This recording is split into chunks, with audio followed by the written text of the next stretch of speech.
You're watching SHOT Show TV. I'm Rachel Kopchak, coming to you live from the SHOT Show TV studio, and I'm joined now by the editor of SHOT Business, Slaton White. It's great to be with you. Good morning, nice to be here. All right, tell us a little bit about the panel you moderated at SHOT Show University. Well, as you know, SHOT Show University is a forum for retailers and manufacturers to help them run more productive, more profitable businesses.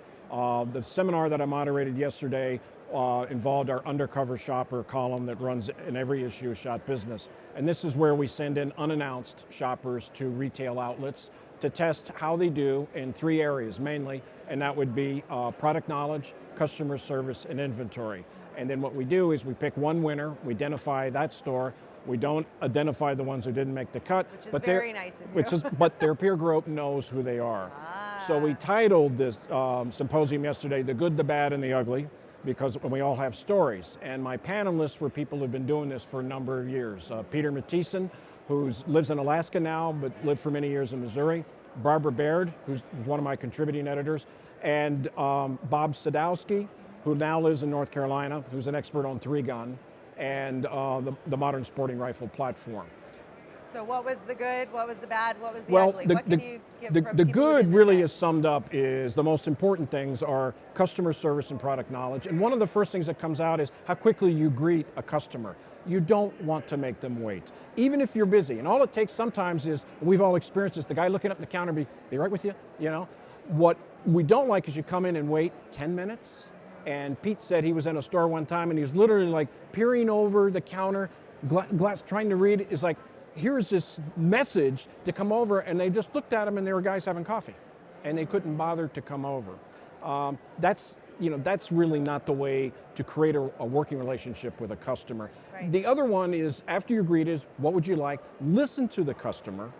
And sometimes what they're asking for is not really the most appropriate piece of equipment, and you can kind of move them, okay, to the new gear with good reasons. And what we've seen in the past is something that's been in inventory for years, and clearly the retailer's just trying to move it, and it's an inappropriate firearm for what they've asked to do, and that don't like it. And one of the things that I've learned with new people coming in, like millennials, I've told people, you're not selling to that customer in front of you, you're selling to what we call his tribe, and that's everyone connected to social media.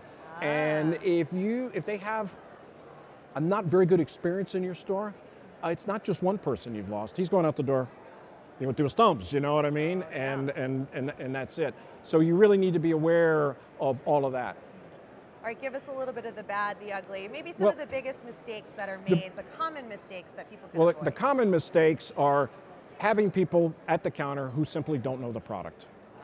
So if you come in and I'm looking for a sporting clay shotgun, and what you're showing them is a home defense shotgun, because you don't know. Or in the case of one that happened, it was a youth shotgun for a young turkey hunter, and the guy asked the guy at the counter, do you have any youth models? And he goes, I don't think so. And there was one right behind him on the counter.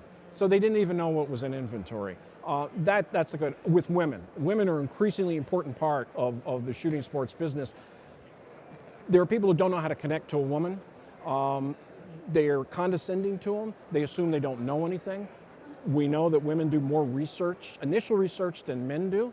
Again, you can move them to a more appropriate product. You have to give them a reason.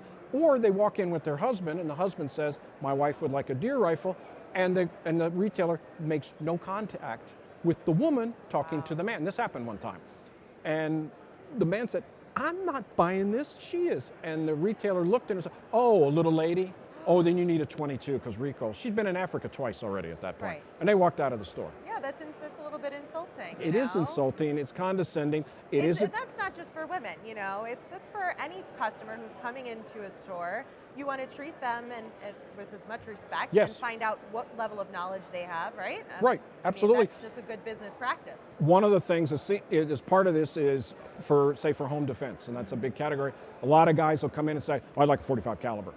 And okay, and then one of the things you should ask, have you ever shot a 45 caliber? And the good retailers, they may have a rental program and they partner with a range, let's go try one. And very often what happens is they take one shot and they go, wow. Right. And then the retailer will say, okay, why don't we look at a 9mm or a 40? And now that's all getting them to something that they will use and they'll practice with, because if recoil is too hard, they won't practice with it. Right. All right, real quick before we go, Okay. You're also the Deputy Editor of Field and Stream. Yes, I am. You mentioned two of the topics, millennials and women, is the future of the industry. Where do you see the future going? Well, millennials and women joined together. They're very, very important. You have young people, which we desperately need. The other, we see a more diverse group of people coming in to the shooting sports, many of whom have no shooting experience whatsoever. In the old, like for us old field and streamers, we were taught by our fathers, our granddads, or our uncles. Right. That system is broken down, and a lot of people are coming to it who don't have that background. So you really need to understand that and educate them and saying, here's how you do this, and take the time. And don't be the know-it-all behind the counter who goes, what do you mean you don't know this? That's the way to lose the next generation. That's great advice. Thank you so much for your time. Thank you so much. Slaton. We Nice being appreciate here. it. Thank you. Yes. I'm Rachel Kopchak, and this is SHOT Show TV.